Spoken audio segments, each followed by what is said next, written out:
जमाल भाई, ये सदारत फरमाएंगे जनाब जावेद साहब।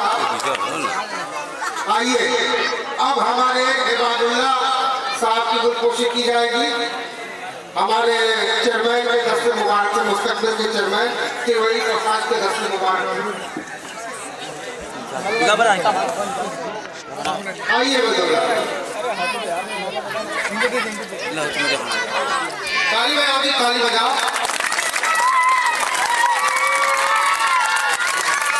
अब इनके बाद हमारे मास्टर महादिल साहब की गुलकोशी होगी, महाज आदिल साहब की, हमारे मुस्तकबिल के चेयरमैन तिवारी प्रसाद।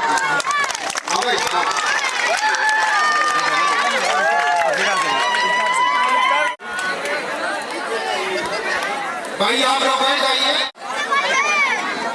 अब कैसे कहा जाता है, कब यही आ जाता है कोई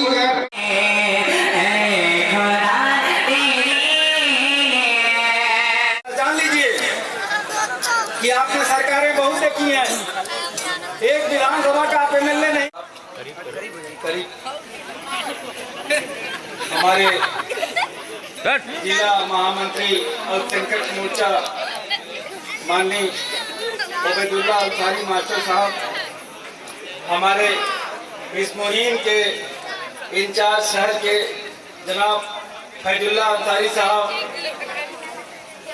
और सामाजिक कार्यकर्ता मास्टर साहब सहित मेरे बीच इस ऑर्गेनाइजेशन के मुखिया और संयोजक जमील भाई, जावेद भाई, हमारे वरिष्ठ पत्रकार, इस शहर के लिए 24 घंटा बेहतर क्या हो सकता है सोचने और करने और हम लोगों का मार्गदर्शन करने के लिए हमारे छोटे भाई हसनैन साहब, आप सभी का हृदय से आभार व्यक्त करता हूँ।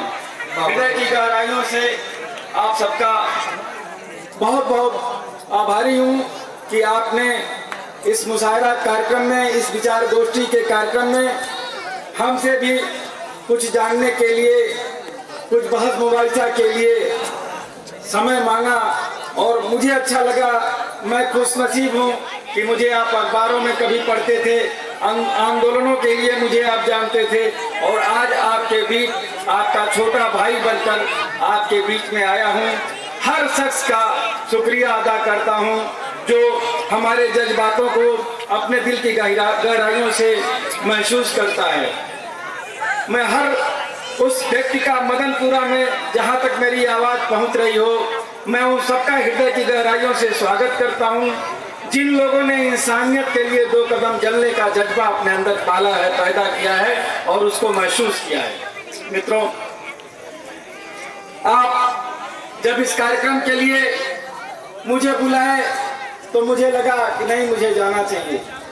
आज विचार गोष्ठी में आपने मुझे बुलाया और यह जानने के लिए बुलाया कि वर्तमान सरकार जो मरकज की है, वर्तमान सरकार जो मौजूदा सरकार जो सूबे की है, उनसे आपकी उम्मीदें क्या है। वकील साहब, आप हम लोग को बताइए, क्योंकि हम लोग चारों तरफ से अपने को असहाय, असहज, डरा हुआ और भयभीत महसूस करते हैं। मित्रों, यह शहर उसी तरह सबका है जिस तरह से यह भारत या हिंदुस्तान हम सबका है। मित्रों, आप सबने, बच्चों आप आवाज मत दो, थोड़ा 2-4 मिनट ही आपका समय लेना चाहूंगा। मुझे भी कहीं अर्जेंट काम से पहले से ही अपॉइंटमेंट है, बाहर जाना है। मित्रों, आज मदनपुरा के लोगों को देखकर मेरे दिल में अलग से 1-1-11 के बराबर त्रिवेणी जैसी ताकत हो रही है। मैं महसूस कर रहा हूं उसको।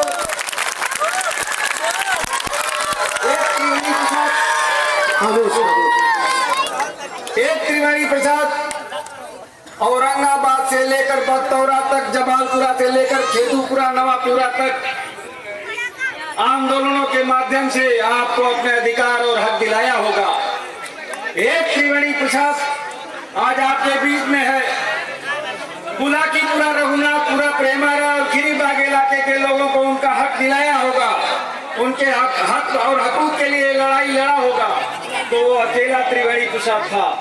आज आपका हौसला देखकर लगा, आज आपने जिस तरह से हमारा हौसला बढ़ाया, हमें लगा कि इस मऊ शहर में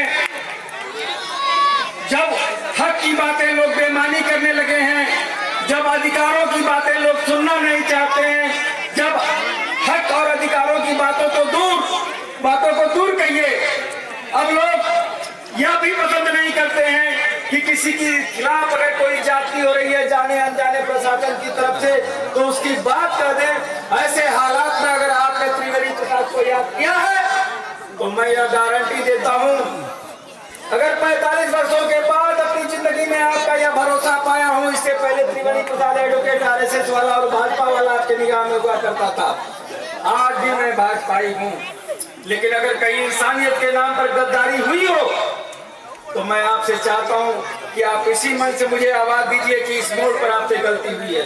नहीं तो मैं चाहता हूं कि अब आप बहुत हो चुका इस्लाम खतरे में रखने की बात और होने की बात की भाजपा आएगी तो इस्लाम खतरे में पड़ जाएगा।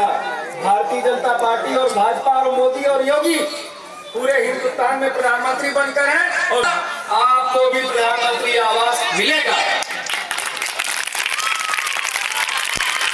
इस सरकार ने सोचा था, मोदी की सरकार ने कल्पना किया था क्या कि वह आते ही सबसे पहले नोटबंदी करेगी और लाइन लगाकर आप लोगों का खाता खुलवाएगी। आज अगर यह खाता नहीं खुला होता तो बताइए 2.5 लाख मकान बनाने के नाम पर जो आया वो किसके हाथ में गया होता? वह दलाली के खून चढ़ गया होता, दलाली के गले पड़ गया होता और मकान कागज में जरूर होता, हकीकत में नहीं होता।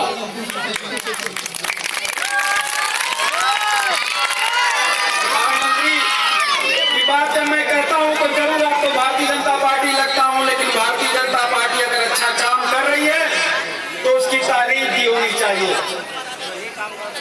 आप अपने एक अकाउंट को खोलकर महीने में 12 रुपए आपका करता होगा, पता करिएगा, नहीं करता होगा तो एप्लीकेशन देकर कटवाइएगा। आपका 12 रुपया साल में एक बार करता है, यानी 1 रुपया महीना करता है और आपको जीवन बीमा का लाभ मिलता है।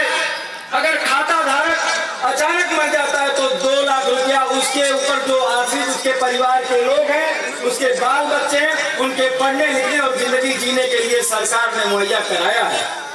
इससे पहले भी सरकारें हुआ करती थी, किनको ख्याल था कि गरीबों को उनकी जरूरतों को कैसे पूरा किया जाए।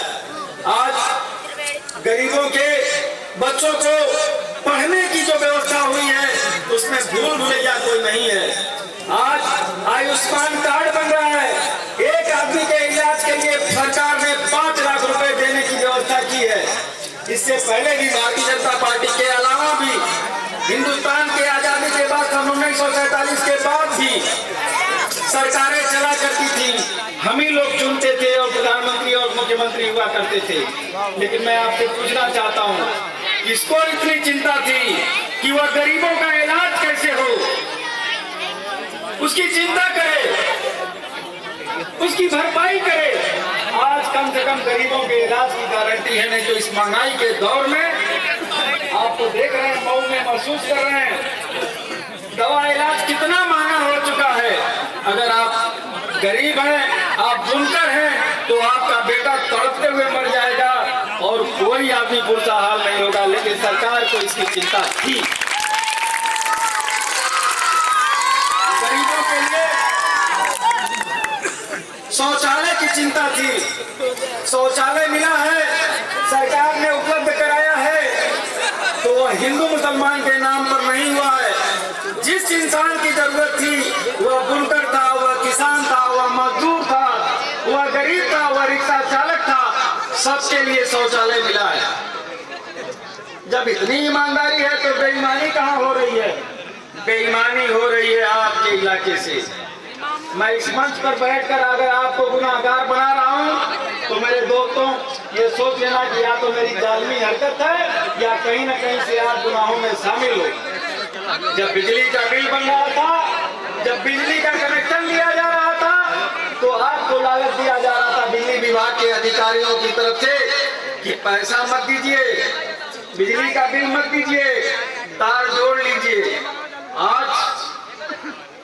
आज वह वसूली कर रहे हैं। बताइए, मुझे मालूम हुआ जब पूरे मऊ शहर के बुनकरों की तरफ मैं घूम कर देखा, मेरे एक दोस्त कह रहे थे कि आप घूमते नहीं हैं, और हसनैन भाई साहब खुद गवाह हैं मैं कितना घूमता हूँ, इसीलिए मोटा नहीं हूँ। बहुत लोग मोटे हो चुके हैं क्योंकि उनको अहंकार हो गया कि मैं चेयरमैन हूँ।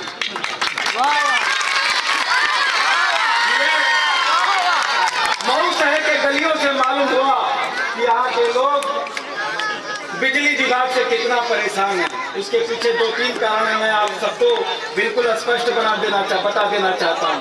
भारतीय जनता पार्टी की सरकार आई, योगी जी की सरकार आई, जिसने दंगा फसाद नहीं किया, जिसका सीसीटीवी फुटेज में नाम चेहरा नहीं दिखाई दिया, वह कोई मुलजिम नहीं बना। और जो मुलजिम बना, गलत मुलजिम बना है, और आपको लगता है कि वह नहीं था चुनाव में शामिल, वह सरकार की पॉलिसियों को चुनौती नहीं दे रहा था, वह लॉ एंड ऑर्डर को मेंटेन करने में किसी तरह की दुश्वारी नहीं पैदा कर रहा था। तो मैं आपका गारंटर हूँ, इस शहर का लाल हूँ, आपके शहर के बीच का आपका भाई भतीजा बेटा हूँ। मैं गारंटी देता हूँ कि जो लोग अपने को कहते हैं कि मैं कहीं शामिल नहीं था, मैं ये गारंटी देता हूँ कि उनका नाम पुलिस के डायरी से निकाल दिया जाएगा, नहीं रहेगा।